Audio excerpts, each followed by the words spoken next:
Esta é a nossa 7ª aula do conjunto de videoaulas sobre o Entity+. Na aula de hoje, aprenderemos a manipular transações em objetos gerados pelo Entity. Na aula passada, a gente teve uma situação onde a utilização de uma transação seria bem-vinda. Nós tínhamos no exemplo passado a tabela de produtos, onde no momento que eu queria excluir um produto desta tabela, eu tinha produtos relacionados na outra. Como esse relacionamento não é exclusão em cascata, o SQL disparava uma exceção. O que a gente fez? Qual foi a estratégia? A gente instanciou o produto e, com base na sua propriedade de navegação TF, que faz a ligação entre produtos e order details, nós excluímos todas as dependências aqui. Só que foi uma operação, de certa forma, arriscada, uma vez que quem garante que após a exclusão de order details, eu poderia fazer a exclusão de produtos? A gente poderia ter excluído os registros dessa tabela e na hora de excluir dessa tabela aqui, ocasionado um erro e eu não teria completado. Então a gente faria essas duas operações em uma única transação. Para ilustrar melhor ainda a questão das transações, tanto em exclusões como em inclusões, a gente adicionou ao nosso banco de dados do Northwind uma tabela log sistema, de forma que a gente faça a exclusão dessas informações e a inclusão de um log dizendo que essa exclusão foi bem sucedida aqui. Isso tudo em uma única transação, de forma que, se alguma dessas 3 etapas falhar, nenhuma das 3 vai ser efetivada no banco de dados. Então, no SQL nós temos os comandos de beginTrans e commitTrans.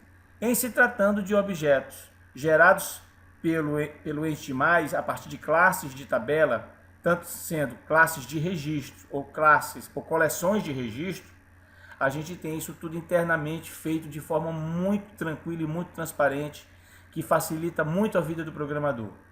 Tá? Então, iniciando, primeira coisa, vamos incluir a nossa tabela nova no nosso projeto. Então, tem aqui o banco de dados Northwind. Vamos abri-lo.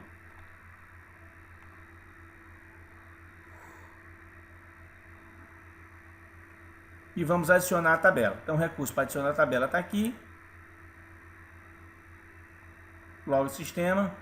Foi verificado que ela tem chave primária, então eu posso incluí-la. Como o campo se chama ID, né, ele pergunta se eu quero fazer autoincremento, eu digo que sim. Então ele fez a adição do campo aqui nesse momento, nós já temos a tabela disponível. Ok, então a gente vai compilar e a gente já pode fazer a programação em cima dessa tabela também.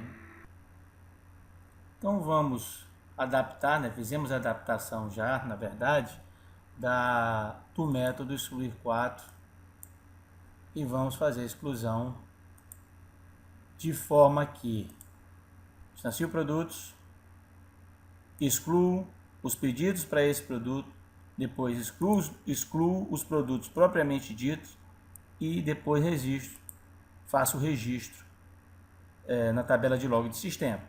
Então, a gente vai fazer isso aqui sem as transações e depois a gente vai fazer a adaptação de como alterar essas rotinas para trabalhar com transações, ok? Então, vamos executar e debugar. O produto já está selecionado, forçar a execução, excluir.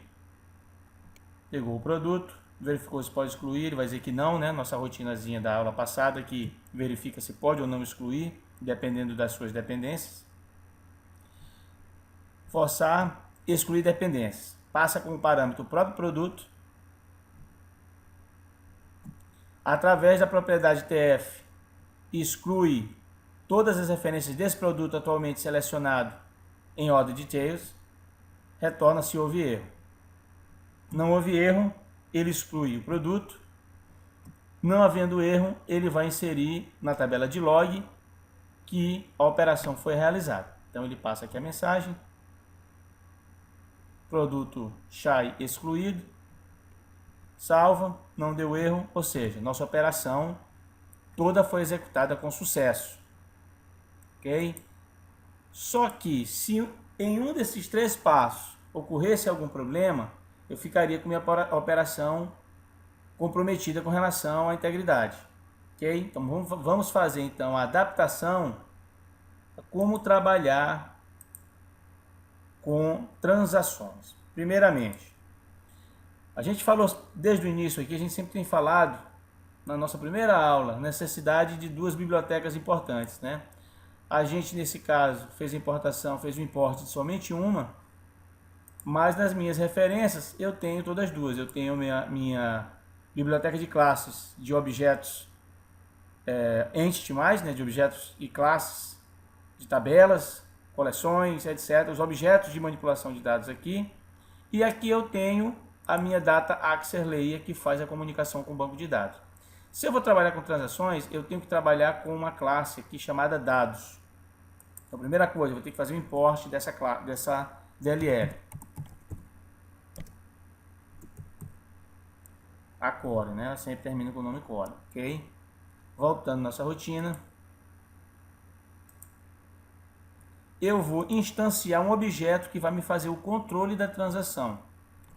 Chamar ele de obj dados as new dados, ok? Então, eu só posso instanciar essa classe se eu fizer o import lá em cima. Então, foi necessário fazer isso, senão ela não iria validar. Ok, passei aqui dados. Opcionalmente, quando eu instancio um objeto dessa forma, eu tenho 2 overloads. Um que eu não passo parâmetro nenhum e o outro que eu passo um string de conexão. Nesse caso aqui, não será necessário passar string de conexão, uma vez que as strings de conexão já são passadas nas chamadas dos meus métodos, na consulta, ou então na exclusão ou inclusão. Tá? Da mesma forma que, se eu passasse a string de conexão aqui nesse momento, eu não seria obrigado a colocá-las em nenhuma parte mais da minha chamada, dessa sequência de operações que nós vamos fazer. Então vamos simplesmente instanciar. Ok. Esse aqui vai fazer o controle da minha transação. Pode excluir, ele passa. Vai excluir dependências. Vamos passar como referência esse objeto que vai controlar minha transação. Vamos adaptar então a função f_excluir e aceitar esse parâmetro. J dados as dados. Passar por referência, tá? Tem que ser passado por referência. O que eu vou fazer? Esse meu objeto dados, vamos ver aqui os overloads do excluir.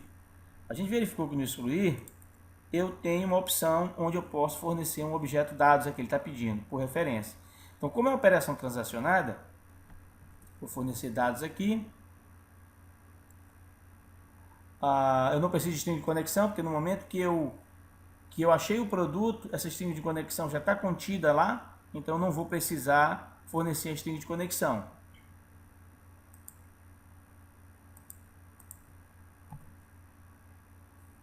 Finalizar é o outro parâmetro. Esse finalizar significa o seguinte: se eu colocar true, que é o padrão aqui, eu vou dar um commit trans na operação. Não é o que a gente quer nesse momento. Vou colocar false.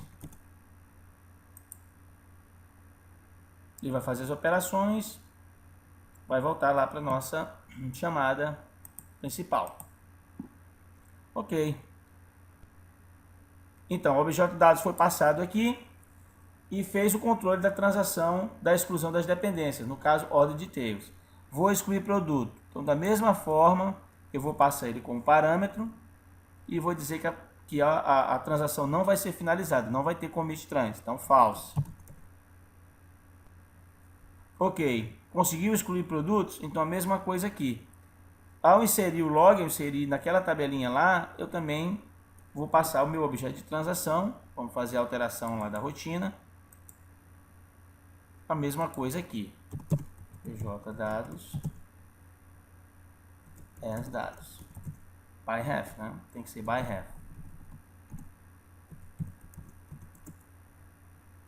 Então, na hora de salvar, nesse caso aqui eu preciso da string de conexão, né? De qualquer forma, porque aqui eu não forneci string de conexão para esse objeto, mas de qualquer forma eu vou ter que informar dados, né? Meu objeto de dados, que é esse aqui, objeto dados. Depois dele eu passo o string de conexão. Lembrando novamente, se meu objeto dados tivesse sido instanciado com string de conexão, eu não precisaria estar passando essa string aqui. Finalizar igual a falso. Eu poderia colocar aqui finalizar true, mas para que eu possa comentar para vocês uma outra estratégia, a gente vai deixar por enquanto como falso e vai fazer o seguinte. Se ele conseguiu excluir, mas se ele conseguiu inserir, ou seja, no nosso último passo de toda essa transação de 3 etapas, eu vou dar um commit trans. Essa é uma estratégia só para nível de conhecimento, para você conhecer como essa biblioteca funciona. Mas o correto, que a gente vai depois fazer a adaptação, é colocar true nesse valor aqui. Mas eu também posso fazer isso. Posso pegar meu objeto dados e dar um commit trans aqui.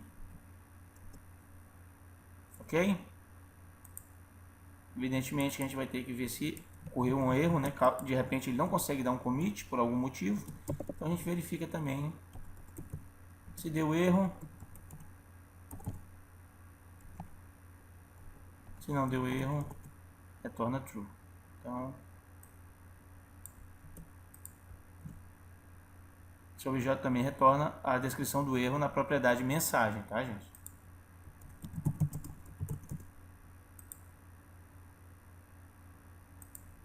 Então vamos executar e vamos ver como ele se comporta.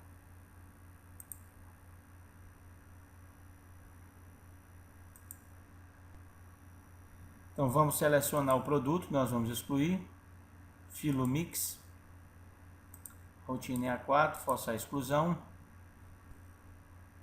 Vamos dar uma olhada então lá no entity, no conteúdo disso aí.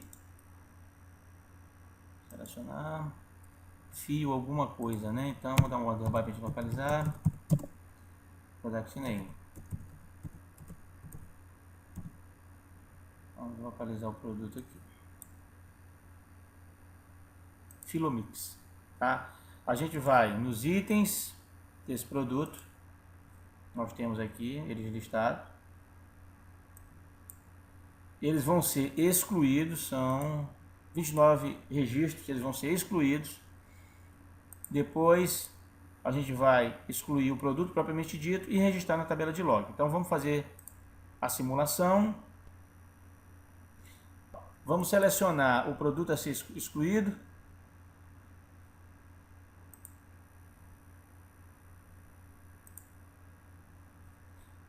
Forçar a exclusão. A rotina aqui é A4. E vamos fazer a exclusão desse produto aqui. Excluir, vamos acompanhar então. Instanciei meu objeto que vai fazer o controle da minha transação, sem string de conexão, que não é necessário. Eu poderia até colocar também, não daria problema. Caso eu colocasse, eu não precisaria fornecer nas demais chamadas, onde eu passo ele como parâmetro. E vamos lá. Peguei o produto. Vou excluir as dependências, passando como parâmetro aqui meu objeto de dados, que vai fazer o controle da transação. Fiz a chamada do método excluir, passando meu objeto de transação e dizendo para ele não fechar a transação, não dar um commit.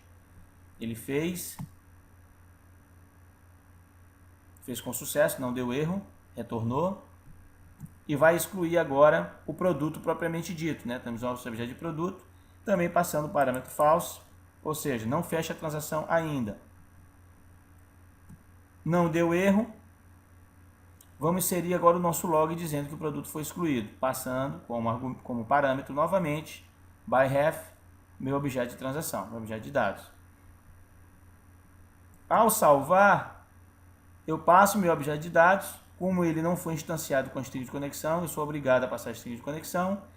E nesse caso, como é apenas um exemplo didático, eu passei falso. O correto seria passar true, porque aqui ele já faria um commit trans e tudo acabava bem, mas eu vou mostrar uma outra forma utilizando o próprio objeto de dados.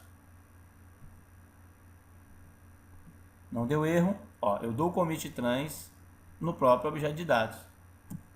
Se eu tivesse feito true aqui, eu não precisaria disso aqui. Então, eu aconselho vocês sempre usar essa abordagem. Aqui é só para vocês conhecerem esse comando vindo desse objeto, ok? Então, ele terminou tudo certinho. Operação executada com sucesso. Ainda bem que deu tudo certo, né? Então, com sucesso. Caso uma daquelas 3 etapas apresentasse um erro, um problema, o rollback seria dado instantaneamente. Eu não preciso me preocupar, chegar no final e dizer: ah, deu erro, então objeto dados.rollback. Apesar de eu ter essa instrução para fazer isso, eu não preciso passar isso nos meus objetos. Caso ocorra o problema, como eu falei, o rollback é automático. Então, a gente fica por aqui hoje. Até a próxima videoaula.